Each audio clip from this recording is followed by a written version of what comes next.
যারা ভারপ্রাপ্ত সমন্বয়কারী, এখানে আমাদের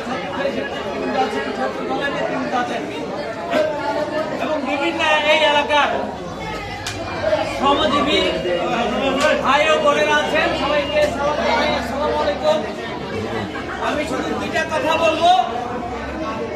আপনারা জানেন, দীর্ঘ লড়াইয়ের পরে একটি অবাধ নির্বাচনের মধ্য দিয়ে নতুন সরকার গঠিত হয়েছে।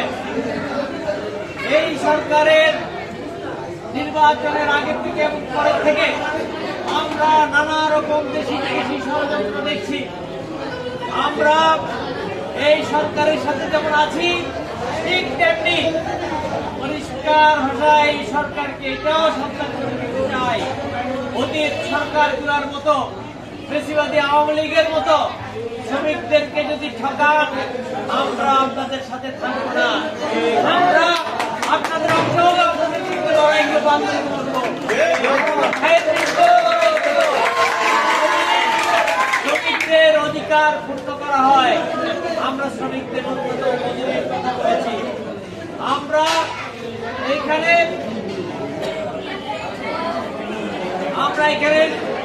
বাচ্চাদের শিক্ষার কথা বলেছি, আমরা শ্রমিকের অধিকার